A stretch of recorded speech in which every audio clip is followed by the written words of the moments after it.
What's going on, everybody? It's Ron Brown, LMT, the People's Fitness Professional, alongside my co-host. What? I didn't. His mic. I said Mikey Fever. You hear me? Mike, what's going on? And Clip in the building. What's poppin', Clip? What's going on, bro? Yo, this is Clip's beat right here. Any beats we play, they're gonna be good beats. If you hear any verses, I got one of the cars. The car's Supreme Ruler.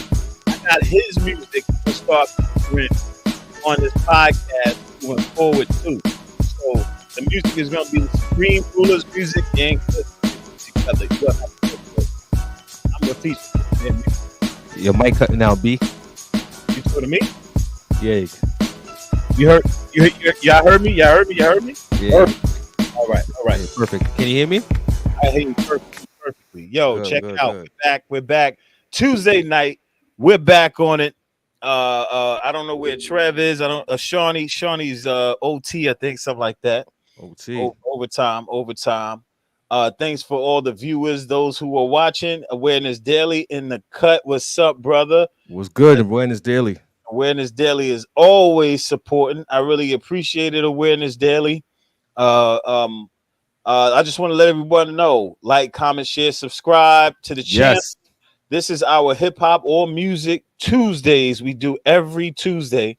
And we bring to you the brother Clip. The brother Clip, he's very knowledgeable about music and very passionate about music. He works in the music industry, he has for years. That's a fact. So it's not like he's just some random dude talking about music. No, he actually knows what he's talking about.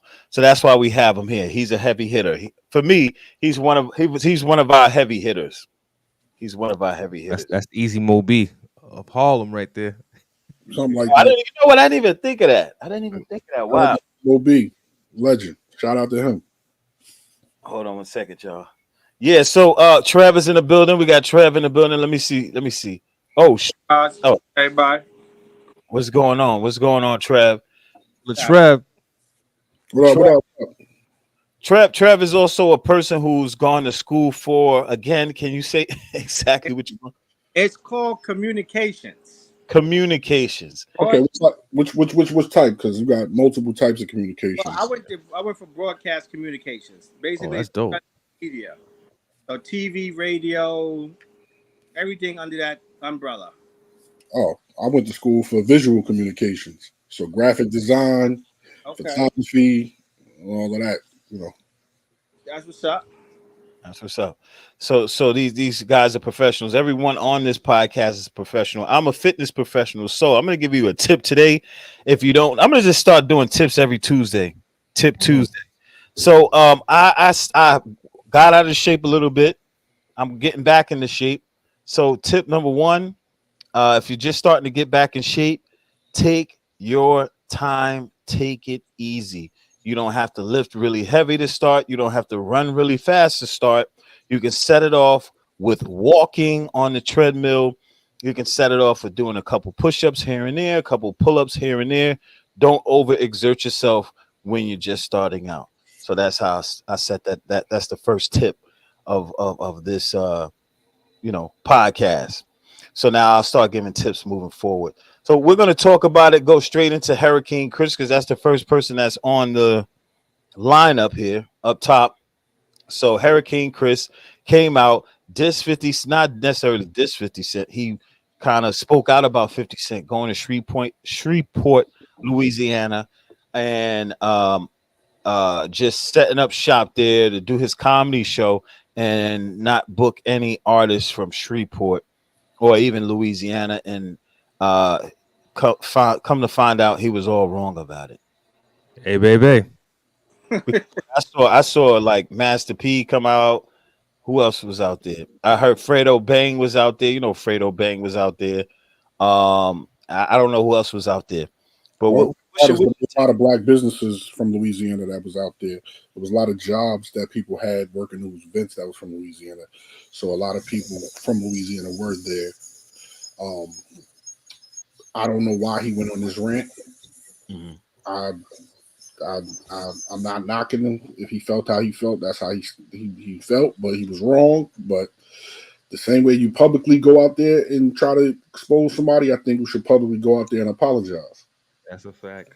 Yeah, I agree with that for I sure. agree with you. I definitely agree. I feel like he definitely didn't do his homework on that one. Like, and the last thing we heard from Hurricane Chris was the first thing we heard from Hurricane Chris, and I don't remember what the name of that song was from Hurricane Chris. It was A Baby. Yeah, Hey, hey, and hey, then the single after that was Holly Berry. oh yeah, Harry, yeah. So thank you for that clip, because I damn sure was like, well, even if you got booked, what you singing? Right. You know, That song was a smash in the clubs back then. it's 2024 now. That was the dance popcorn era. Wipe Me Down, long T-shirt, big jeans, Soldier Boy, Tell 'em, all that. He fits in that category. Now I saw one of the rants when he was saying that he still do shows. Cool. I don't know where. I'm pretty sure in Louisiana, because the South is heavy on supporting their own people, which is great. I don't mind 50 Cent going down south and doing that. Cause this is what 50 Cent. This is first time doing the Shreveport, I guess, festival. Before that, he had the Tycoon weekend. And like, Weekend. listen, I'm be honest with you, 50 Cent is going to go right into that festival market, and we're going to be seeing G Unit festivals, all type of shit throughout the season. It's going to be a winter, fall, and summer festivals presented by 50 Cent and the G Unit. Oh, I can see that coming. I can see His it. trajectory is crazy because not only is he's a media mogul. Right. He has his own filming center in Shreveport, and he has the humor comedy thing he has. Right. So the man is moving in different directions, man. He basically diversify his business acumen portfolio. You got to think. I think he need to give a shout out. We got to give a shout out to Russell Simmons for that. Certified Queens nigga for that. Because Russell really like laid the platform down for all of that, to be honest. Like when he went from music to clothing to comedy. What else? I think he Right did about with liquor, but All Deaf Digital. He did all of it. yeah, he did all. Yeah. So shout out Queens to, get the money.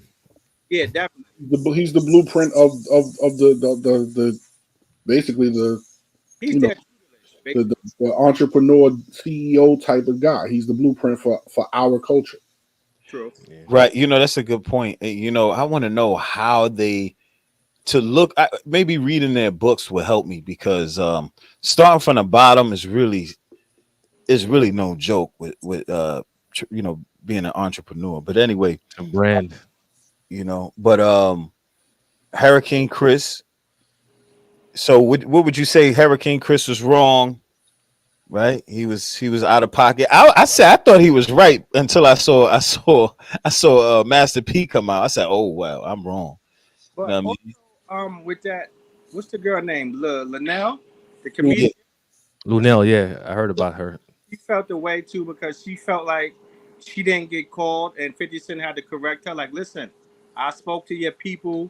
They said you was already booked, and there was no need for me to call you because they said you was booked. I think a lot of them really, don't do their homework on 50 Cent.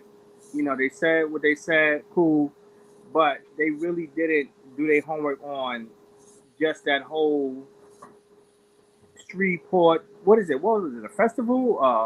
A weekend? Like, I think it was like a comedy. It was a weekend. It was like a weekend festival. yeah, 'cause Humor. I think it was humor.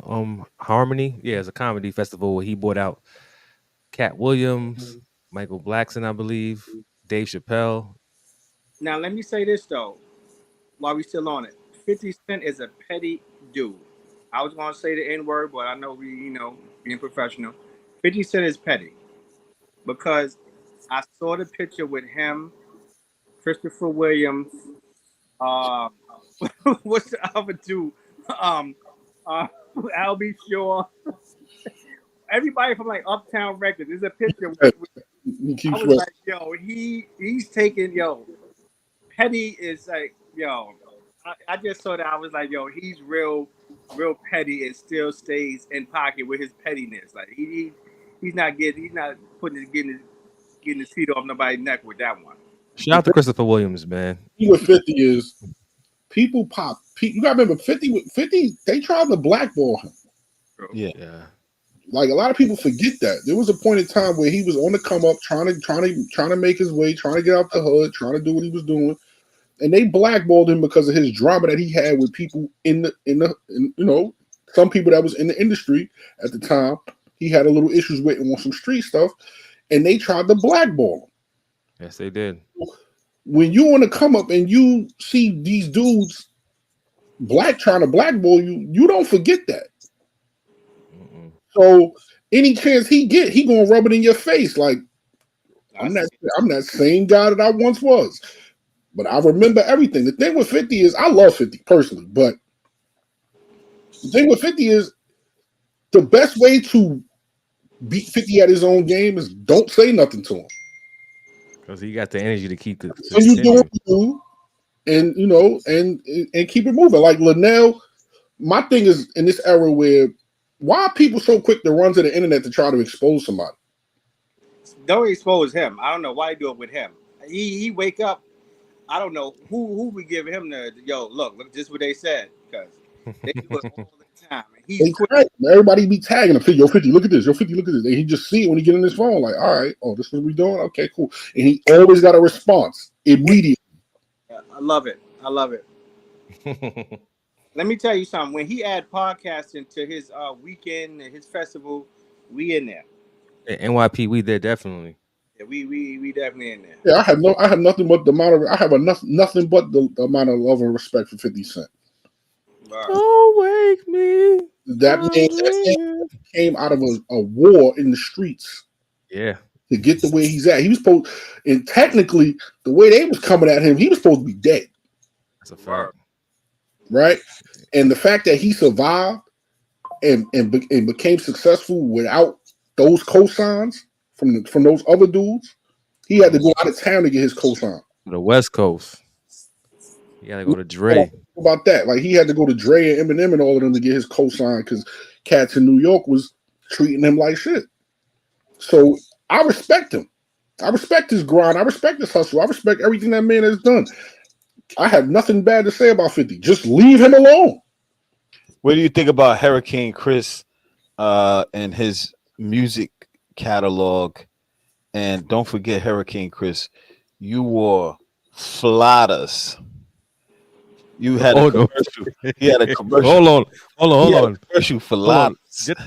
Get them out of here. Get them flatters out of here. Bro had the flatters. Felines that look like Pradas. Faladas. He had the faladas on. Y'all remember that commercial? I remember now. I ain't mad at him for doing a commercial. Listen, you gonna pay me to promote these? I'm gonna do it. Like we gotta like I get it, the sneaker was trash, but at the end of the day, you gonna pay me to promote this? I'm gonna do it. Give me a pair of faladas. We are in the business of entertainment selling product. If you gonna pay me to sell a product, I might never put these on my feet, but if you're gonna pay me to advertise, I'm gonna advertise them. It's not his company, that's Fila paying him. But let me ask you this: what you think about this? Snoop out here selling sketches. Let's be real, bro. Hold on. But check this out. Now let's talk about his musical catalog. It's not bad. Hurricane Chris. It's not bad. I'm be honest. I know the two songs that y'all mentioned. Here's the thing about Hurricane Chris. That A Bay and all of that, that's cool, whatever. The man can really rap. Word. He can really rap. And he's not a bad or terrible artist. We just looked at him from that first image of was seeing him and judged him off of those first two singles. But the man can actually rap. He actually has decent music, and he stands on what he stands on. Like, I'm not going to hate on that man for feeling how he felt. His music catalog is not as bad as some of these other popular artists who got a lot of radio play, and their records really ain't that dope.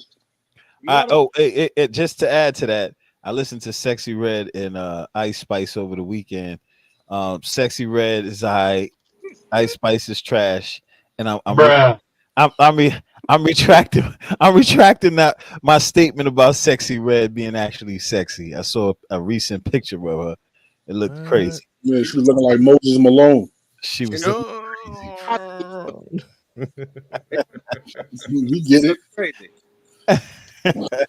We get it. But I've heard her project. I don't like it. I've heard Ice Spice project. I don't like it. But that's my preference.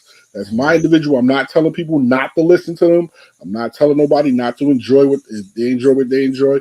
I'm not listening to it because to me, she has no real skill. Skill of rhyming. She's just rapping about a bunch. She's not even really rapping. She's just ranting about a bunch of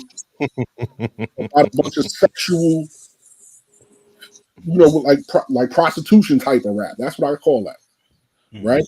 Mm-hmm. For me, get it sexy, all that it don't move me. But then again, I'm not a ratchet female, so it's not aimed for me. Mm-hmm. So cool. I'm over here listening to 38 Special new project, G Perico's new project. You know what I'm saying? Neek Buck just dropped a new project from Harlem. You know what I'm saying? It's a bunch of. I'm listening to the type of hip hop that I like to listen to. I'm not knocking what nobody else does. It's not for me. Mm-hmm. Drake dropped 8 records over the past few months, and none of those records I like. But it is what it is. I hear that. Man. All right, so now good segue into what's new out before we go into Afrika Bambaataa. Ooh, wait a minute. Okay. Well, it's a lot of new stuff out. So yeah. So before we start talking about Afrika Bambaataa and Ronald Savage, I want to go into what's new. You just spoke about Neek Buck. Neef Buck? No, Neek Buck. Neek Buck from Harlem. Okay. Right? I never really listened to his stuff before. Man can rap. Man is nice. I heard a few songs from him.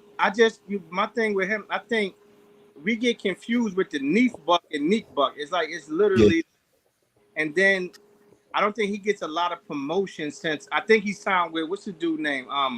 With the light eyes. The producer that got slapped by Mano. His name is on the tip of my tongue. Oh, Hitmaker. Bird. Young Bird, Hitmaker. Okay. I don't think he gets a lot of promotion with him. I think Hitmaker makes he focuses more on R&B and in that lane. The sound, yeah. You know what I'm saying? Which is cool, but I think Nick coming out of Harlem need to get a little more push if he's with that dude with Berg, because I know Berg is really hard on the R&B. He's a slow brother. Yo, Trev, that was wild right there. I know. Bruh. Yeah, he said he was real hard. Yo, bro, that was wild, bro. So for the album, it's not a lot of albums out, but it's a lot of songs out, right? So Mary and Fab got a new record out. Really? Mary and Fab? Yeah. Mary J. Blige and Fab got a new record out. Wow. Dave East got a new record out with Millsy and Abial. Yeah. RZA just dropped a new record. How's it sound? Sounds like the RZA. Really? Flying Lotus dropped the shit. YG dropped some shit. I don't mean to say shit. Excuse my language. Quavo and Lenny Kravitz dropped a record. That's crazy. I'm gonna listen to that. Oh yeah, I think I saw that. Yeah. LL Cool J just dropped a new song for his new album coming out on the 6th of September. Cool G Rap got a record out with Domingo. I'm looking at my list right now, so y'all forgive me. Lotto dropped the album. It's pretty decent.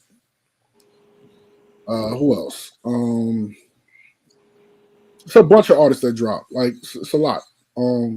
DJ Muggs dropped the Intermutual project. Dope. When we come to hip hop, who else? B.O.B. dropped an album called. I haven't heard from him for years. Yeah, B.O.B. dropped something. Who else? Young Buck dropped a single. Yeah, I seen that. Pause. He paying 50 Cent back. Allegedly, he paid him his. Yeah. Polo G dropped a project. Okay. Don Q dropped a single. Quando Rondo dropped. OT Genesis dropped a record with Lil Kayla. It's a bunch of projects. Well, it's a bunch of songs out. So nowadays, hip hop ain't what it used to be, where labels are pushing these records. Yeah. You used to. Now you got to go on the hunt and look for artists and skim through what you like and choose, which is getting back to the early days of hip hop, which is what I like, because now you got to really find what's hot. Mm-hmm. Because right now, all the stuff that the radio is playing, all of those records got hot on TikTok. Oh, okay. TikTok is where the music industry is at. Your song is hot on TikTok, they'll push it to radio because TikTok is getting all the views.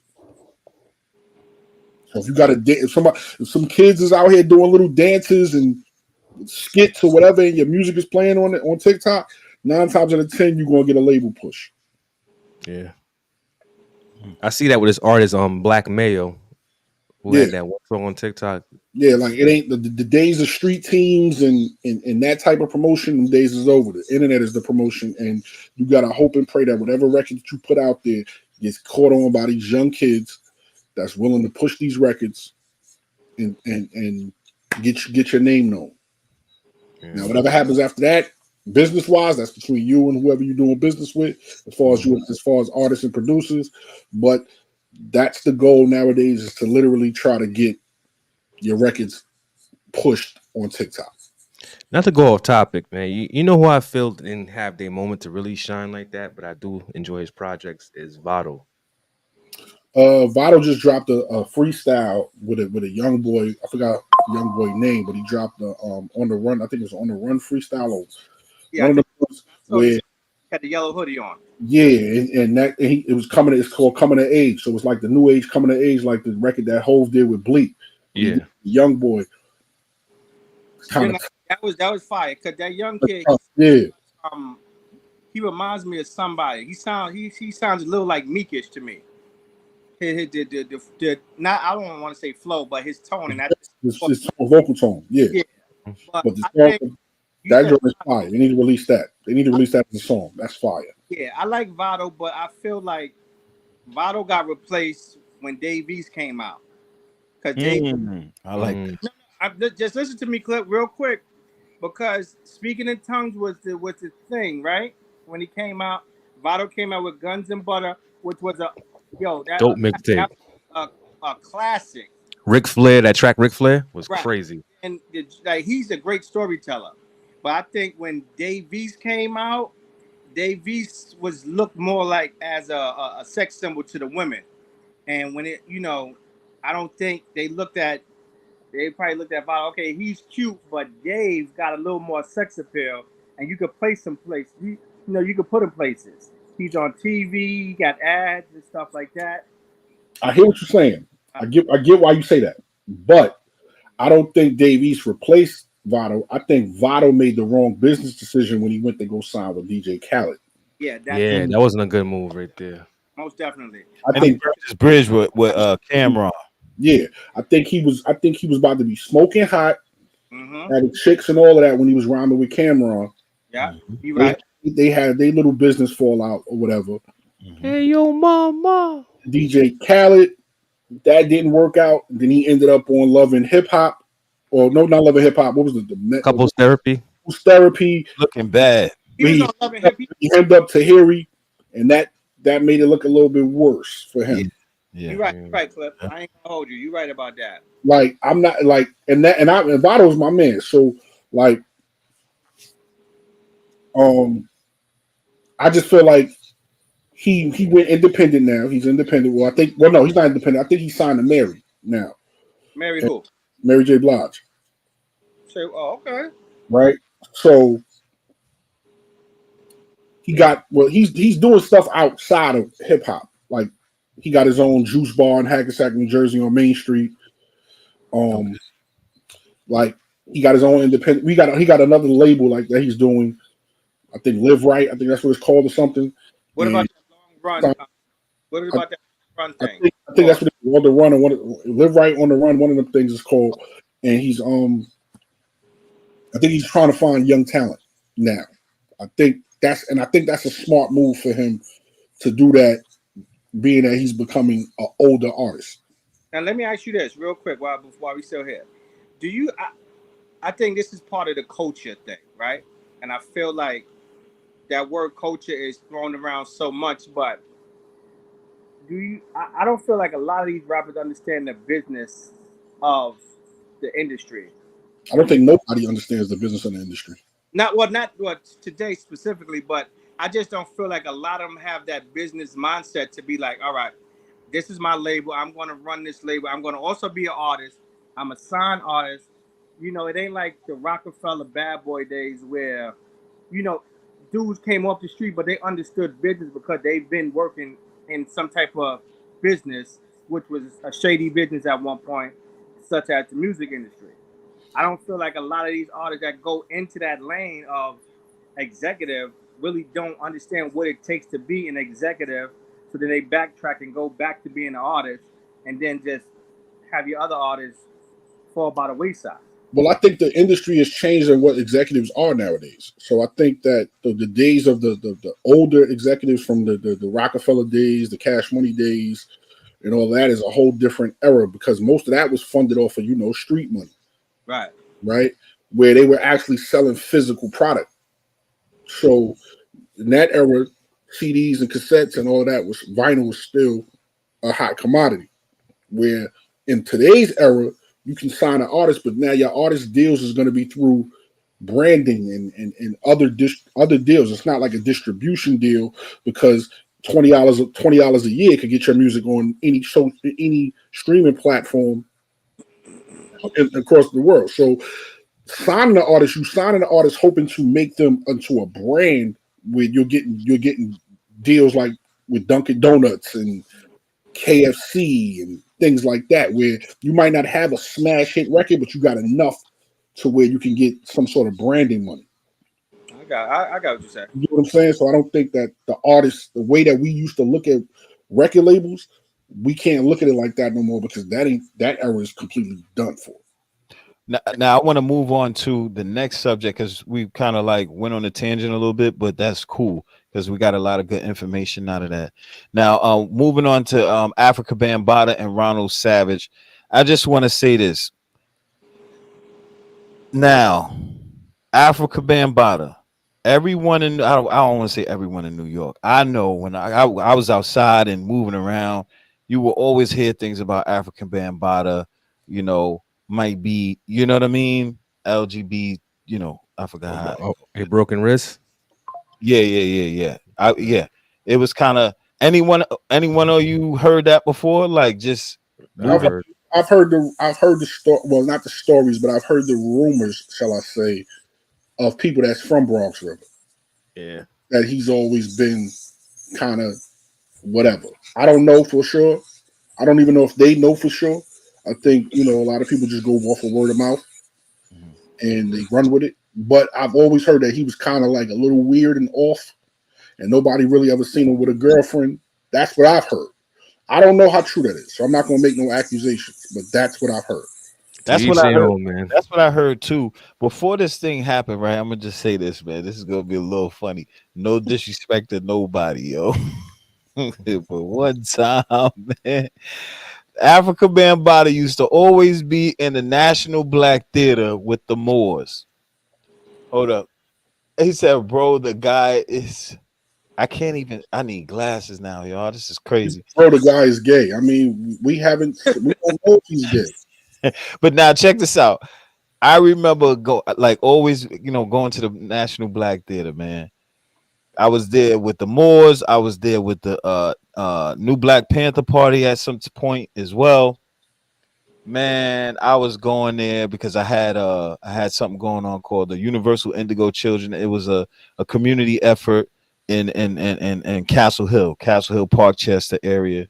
And we had computer classes for the kids. We got some computers for the kids. I had karate classes for the kids and law classes for the community as well, to protect themselves from police and all that type of stuff. So we had that going on, and I was just trying to get everybody to help out with this effort. So I was going around to different malls and different places, to get people to help out. I went to the National Black Theater one time. I went up to Bambatta and I told him about this. And bro, it's like he didn't even hear me. He was just looking at me with this weird ass look. Bruh. Yo, this is word to everything. Yo, bro, it was the weirdest ever. I was like I was talking, you know how you talking to somebody, somebody, and you're just talking, and then you can tell they're paying attention to what you're saying, right? As I'm talking, I'm like, yo, is he even hearing what I'm saying? Nah, he was like, "Zuh, zuh, zuh, zuh, zuh." He was looking like this, like he had a smile on his face. You came back to Bronx River. He was looking real funny. But anyway, man, that's just my story on Bam. So after that, I never went back to ask Bam for nothing again. I don't even want to talk to Bam after that one. That was just crazy weird. Another thing about this situation is I know Ronald Savage, because when I was out there in Parkchester doing this Universal Indigo Children thing, I was doing this program in a building that was run by Sheikh Jramach Musa. That's his name. Sheikh Jramach Musa is a community activist who had a school in this facility, a Muslim school in this facility. And so Musa and I worked together, and also he was working with Ronald Savage. Ronald Savage, back in those days, he always had a button-up shirt, nice pants, like a nice, put together brother who looked like he was trying to get into politics. In fact, I think that's exactly what he was trying to do. He was advocating for other politicians and things like that. I don't know the details or the particulars of exactly what he was doing, but he was definitely a more polished brother. And man, to see him go from what I remember him as to what he is right now is unbelievable, bro. That's trauma. I can't believe that I watched that happen. Like when I saw him online a couple months, like not even a couple months ago, I think like a couple years ago, online smoking weed or talking about weed or drinking, or I just couldn't believe it because he was like more proper back in the days. And so I would say that this whole thing of coming out about Bambatta has really affected his life and caused him to spiral out of control on going down. And so now he's retracted his statement about Bambatta, and a lot of people are saying, hey, he lied, and really critical about the brother. However, he is not well. He's trying to erase those memories, man. He's not well. He's not well. So, I don't know if anyone has anything to say about that. But because y'all probably don't know who Ronald Savage is. Y'all don't have say what? He needs psychiatric evaluation. Not being funny. He needs to see it. Rocket don't stop it. The rocket don't stop. Man, he needs to go. Bro, whatever. Yo, can you hear me? Yeah.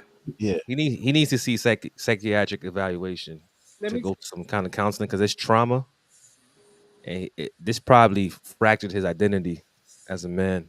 I don't know who's protecting Bam, but the multiple accusations that keep coming out about him sexually assaulting young men to men, you know what I mean? It's crazy. And I feel like we're gonna see him come to an end soon with the whole with all these accusations, because everybody can't be lying. I ain't saying anybody lying. I'm just saying, if anything, Bambatta made one statement and ain't say nothing since. So I don't know what's real or what's not. Like he said, all these accusations is not true. And he just left it at that, and he just stayed quiet. Yeah, right. And then you had other rappers come out. Yeah, go ahead. In my mind, I feel like if you're gonna keep like, why you got to keep addressing? If it's a lie, you only address it one time and keep it pushing. Mm-hmm. Right? That's how I think. Right? I'm not saying that he's lying, and I'm just saying if when you got to keep saying, yo, it's not true, it's not true, it's not true, you might be lying, fam. But if you say it one time and never speak on it, then we don't know if the Zulus putting in work behind the scenes. We don't know what's going on, right? Like, I don't know. So I'm not going to say what it is, but according to your man, H. Campbell, yeah, he's wild. He was around saying Bambatta got a whole black book full of. I don't know. You know what I'm saying? I don't know. I don't know what's real and what ain't. I'm not from Bronx River. I'm not from over on that side of the Bronx. I'm not from the Bronx at all. No disrespect. I don't know what's going on. I feel like if that was going on and the people in the community knew what was going on and ain't do nothing about it, all of y'all are guilty. True indeed. Yeah, True. where's my bomb? There we go. That's all of y'all are guilty. If everybody knew it, what's up with the community though? Allowing this to slide all the time in the black community. Wrong term, brother. Like if that neighborhood or wherever he come from knew that this is how it was going down, regardless if he a gang leader or not. If y'all know this is going down and y'all got kids, or if y'all don't got kids, if you got any type of moral compass in you, and y'all let this go down without confronting him at least, then all of y'all are suckers in my mind. You know, it's not. All right, let's say the accusation is true. It's not. People are going to start coming out once somebody really has some solid evidence that he touched me, he did this, he did that, and then they're going to say, "Oh, well, he did it to me too." But money is not involved when you look at Bambatta. It's not a money grab with him. You can't get no money because Bambatta don't have nothing that's solid as far as finances go to where people can't say that. I got to cut you off on that. You know why? Because he's always touring. Okay, cool. But I'm just saying, he's not on the scene. You don't see him. So you don't know what he has. He still dresses like this is 79 with the uniform. He's 65 years old. Exactly. So if it was some money attached to him, and we saw like something saying, "Oh, Bambatta just invested in this and made 200 million," somebody will come out and say, "He touched my son. He touched me." You know, it'd be something a little different. My thing is, listen, you touch my son, you touch me, and I'm supposedly this supposed street cats, and somebody gonna die. Like, I'm not with none of this. I'm not with none of this fluff that everybody keep making these accusations. So you mean tell me you ain't got no cousins, no uncles, no fathers, no brothers? None of y'all got none of this that put in work? They do. Bronx River and Soundview is like cousins to me. And I'm pretty sure that sex, money, murder was all up and down Bronx River, just like they was in Soundview. But this is what I'm saying. Like, definitely somebody got some sort of relative that's out here like, yo, what? Homeboy doing this? Nah, we got to we putting the beats on him. We don't care if he Afrika Bambaataa or not. Right? That's the New York City I remember. Right, but one thing I do know about Zulu Nation, you know, at one point the Zulus were just super too strong, bro. Like, I remember that. I understand what you're saying, but if you took that chance, your cousins or your uncles or whatever, y'all gonna end up going, you know, all out war with the Zulus back then. I mean, that we talking about what was that when that was happening to them, like the 80s? I get the fact that you deep, but if you violate my child, all of that is out the window for me. I don't care about your gang ties. You violated my child sexually. Now you somebody got to die. Like, when do like all it for me? I don't care about none of that. Like, man to man, you got to go.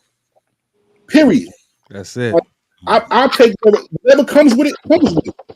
Because violating a minor, a kid, and violating people in general, but violating children is that means your whole crew is suckers. Yeah. If y'all allowing this. Mm-hmm. So the Zulus, no disrespect to them, I don't know if this is true or not. That's what I'm saying. Like, I'm not saying this is true or not. I'm just saying if the Zulu Nation and the members of the Zulu Nation was allowing this, men and women, especially women, if the women was letting this slide, y'all some suckers. And if the men was letting it slide, y'all some super suckers. Like, I get it. Y'all was a big gang. Cool. There's big gangs everywhere in every city. So what? I thought we as black people, especially men, have at least some sort of moral compass when it comes to certain things. And if you remove all your moral compass for these type of actions, I'm not standing next to you. I'm not shaking your hand. I don't want to do nothing with y'all. Stay away from me. Mm-hmm. You definitely got a point. I mean, I agree with you on that one, Clip. There's no really nothing around that. You know what I mean? Because you also got to look at it like this. 78, 79, 80, those were like the murder times. Like, yeah, you had to really, back in time, it was fun, but people was getting busy back then too as well. They had their gangs, but it was, look at the Warrior. That's basically what it is. And but even in that, we had a whole bunch of drug dealers that was putting in work. So if you violate one of their child, you don't care about your gang. Right. You definitely got a point, because there was a bunch of drugs. What the influence that the Zulu Nation had on not only Bronx River but New York in general, it was real heavy and it was strong. Not only through hip hop, but on the streets and violence and just overall brainwashing. So it gets tricky with those kind of things. You know what I'm saying? So I can't really speak on that because I know how things could get, you know what I'm saying? But I do understand your point. Like if my kid was wrapped up into something like that and I found out, then I'm going to war by myself. Flying. By myself. I'm going to go get some grenades and we can go to war. Like what we talking? I throw this whole grenade in this whole building where all of y'all in here. I do not care. You violated my child. So all of y'all gotta go. Yeah. That's my mentality. Like, I'm willing to die for my child. Right. I'm not. Fear is out the window at this point. Like, this is my child. Like, my child got to know that if something happens to them, their father is going to protect them, or their parent is going to protect them at any and all costs. Do y'all think that Bambatta got like industry influence still? Yeah. Like, because remember when they was talking about how Puff is, how they was saying about Puff, you can't touch him because he was too strong. He had a lot of influence. He had a lot of power. Mm-hmm. You said Bambatta is touring. I have yet to see his name on the flyer, but that's neither here nor there. But he's crazy.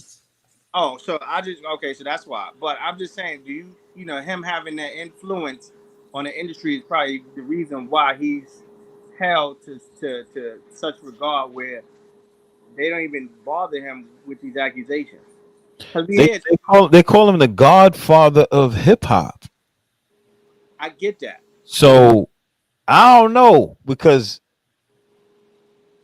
for me and how I see it, godfather of hip hop, one of the founders of the Universal Zulu Nation, was a black spade.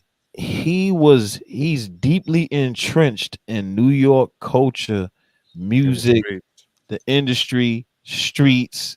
There's a lot to that whole situation.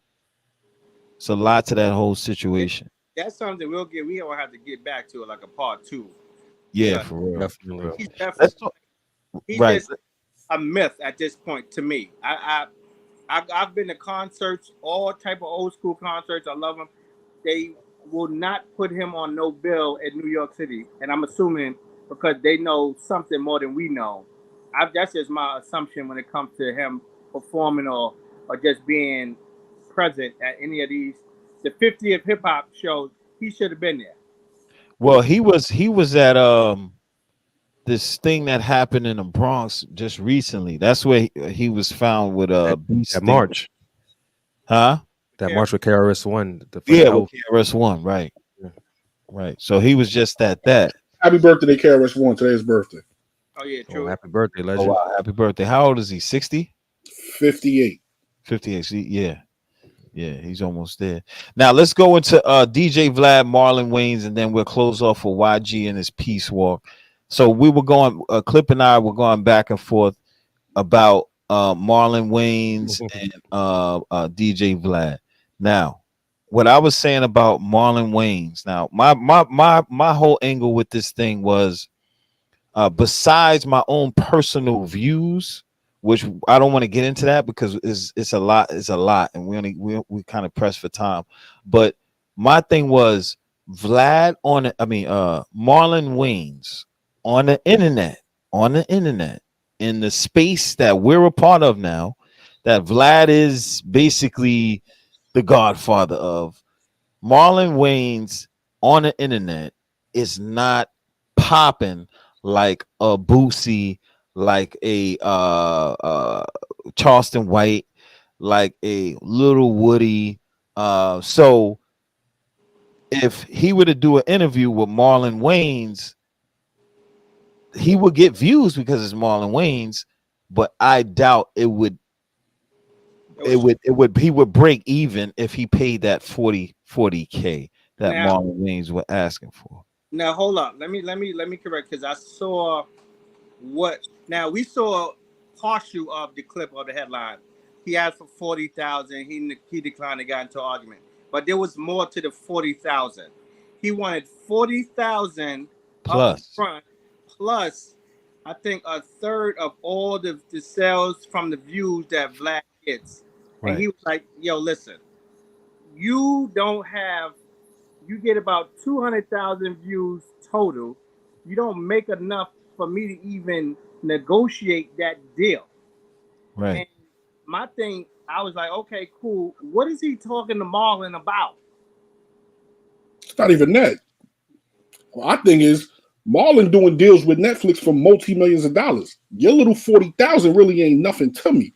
I'm just letting you know that this is my business and this is how I handle my business. If you don't want to meet my numbers, you could keep it moving and keep it. You could go about your way and keep it moving. The issue that I have is, Vlad, who are you to disrespect the man if you just don't like his offer?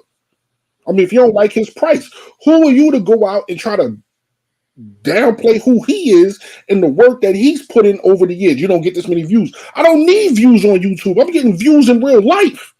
Yeah, Netflix and stand up. I'm getting Netflix. I'm getting multi movie deals. I'm on Bel Air. I'm doing a whole bunch of things. I got 30 or 40 years in this entertainment business before you even had a YouTube page. Yeah. Who are you to come at me?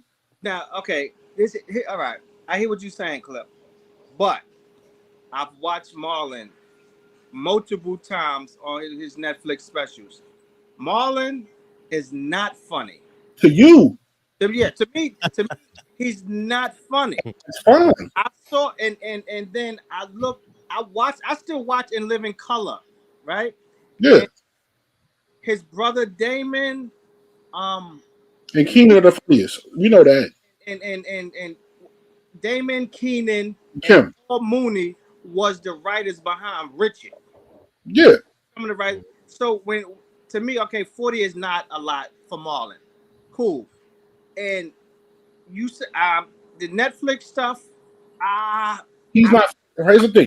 He might not be funny to you, and that's fine. I don't have a problem with people not thinking. With some people thinking he's not funny, but he's funny enough to where they're giving him deals like this. You got to understand, like, it ain't just a personal feelings. That's a good point. Enough to the point where you're booking me for these shows. I do stand up all day long, sold out events. I got movies. I got this. I got TV shows. I got all this and that. I'm super connected so long in this business that I still bring an audience. Netflix wouldn't give me these deals if I don't have an audience to bring to. His name holds weight. His family name, his last name holds weight. You know, it has to be for talent because people are still posting things from when he did Don't Be a Menace to South Central while drinking your juice in the hood. I hated that. That movie was hilarious, but people love it. I know, like, people love it. I think that was one of my woke moments when I'm like, this is some nigga shit, but then I understood what he was doing. I get it. He was ignorance of how we look out here. Right. I got it. You know what I'm saying? But I was like, oh my God, I can't really watch this. You know what I'm saying? And I understand the Scream movies is cool. but he does that on his own. It ain't like we're really running to box office. He's not a Will Smith. He's not a Kevin. He doesn't have to be. He's just enough to be.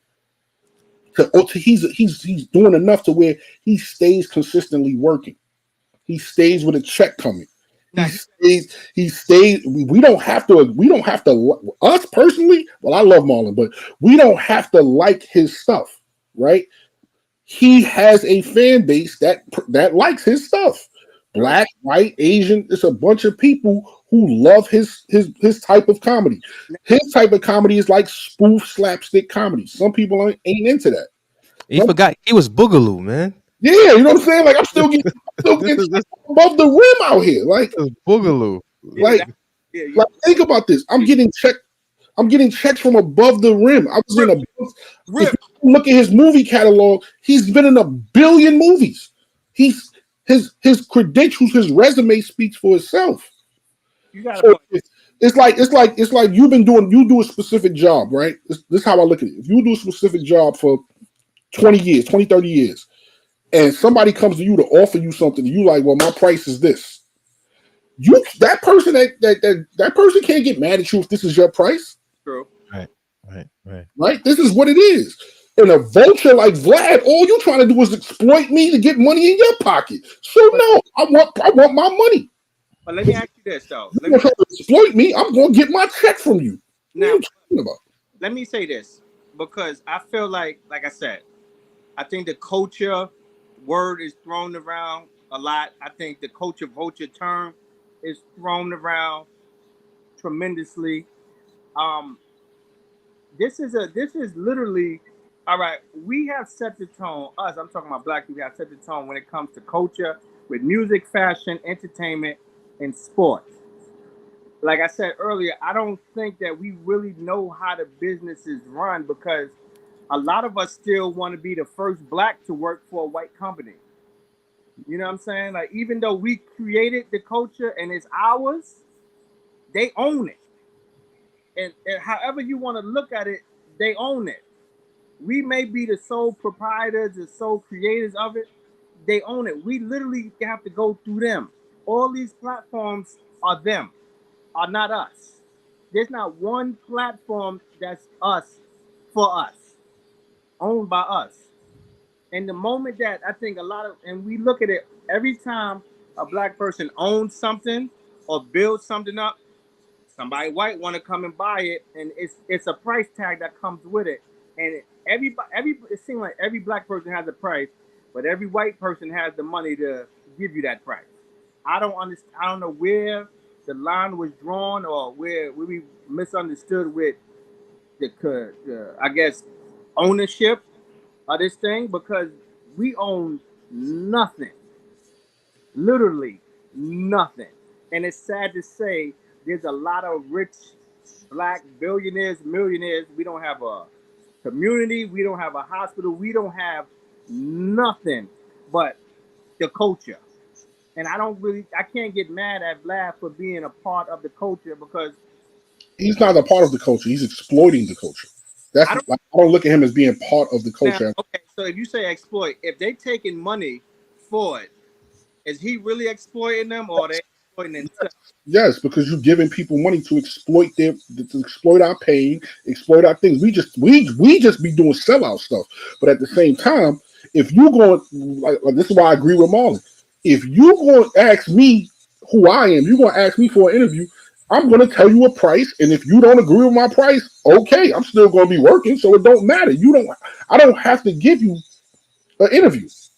Real quick, before we close out, we gotta talk about the YG Peace Walk. We gotta recognize that. I don't know who threw this event. YG. YG created that on his own. YG and Mac 100. That's dope. Not Whack 100, Mac 100. Mac 100. This is the fourth peace treaty walk. Am I correct? Not YG, but this has happened multiple times with the Bloods and the Crips trying to come with a peace treaty. Am I wrong? No, not like this. Okay. This was just for Pyrus. Okay. This was a peace walk just for Pyrus. Pyrus is a neighboring blood faction, but it wasn't for all the Bloods. The whole entire blood walk is happening in September. Okay, This was for all the beef and Pyrus sets to have a peace treaty. got you. So this is like part one. Yeah, this is part one. Cool. Okay, then I fucks with it. So for me, Anyway, I fuck with it in general because I want to see these brothers do something else. All right, we get it. Y'all from a gang. We get it. Y'all had beef. We get it. But at a certain point, when does it stop? right. When do you even try to make an attempt to say, yo, let's just try this. Let's see what happens if we go down this path. Right? I get it. Lives was lost. So, people hold on to certain things where you can't let go of that pain and you want to get revenge all the time. I get that point. So I will never hate on what they got going on in LA because LA gang culture is deeply rooted. But if they can do something positive out of this, and I thank Kendrick for giving them the spark, Right. doing this in today's era. If we can get that going, and if the Crips can get that going, because that's going to be more difficult because there's more Crips in LA than there's Bloods. If they can get that going on the other side and then do a unity together, that'll show how powerful we are as people. Game over. So I'm gonna say Drake lost once again. Of course. Put that out. Get out of here, Drake. You're done for. Drake, just go away, man. Just go away, bro. Going anywhere, but I see the comparison. It's too much money floating in LA for y'all to be beefing like this, yo. Right. It's too much money that y'all can get together. Y'all can make together. It's too many avenues and connections that y'all can network and do y'all own promotion, do y'all own thing. It's so many ways where y'all can uplift each other in LA and let some of this go. Of course, lives was lost. We understand that. But it's some things you gotta just let go and move on as men. Now, got you. Now, I wonder who can do this same thing. Who has enough power to do this same thing in Chicago? And I'm gonna say Little Dirk. No, none at all. Say Chief Keef. no, none of them. None of them at this point. It's gonna be. It has to be somebody else. Now, you think we're gonna get an All in the Same Gang remix from LA? No, I wish we did though. not all in the same game record, but we probably get some more collaborations from different sets that we never seen before. I need an All in the Same Gang version. We need that. Me personally, I'm just waiting for the Snoop and Dre album to drop in November. That's it. Yo, when is Kendrick about to drop, man? So I don't care. He can take as much time as he need. He did his job. He fulfilled what I wanted him to do. So I'm straight. He can take as long as he wants. He smoked Canadian bacon. So I'm good. Yo, on that note, man, we're cutting out. Thank y'all for viewing tonight. We really appreciate it. Next week, Tuesday, we're about to do another podcast that will premiere sometime at the end of the week. Thank you for showing up. Like, comment, share, subscribe, and we're out of here. Peace. See y'all next.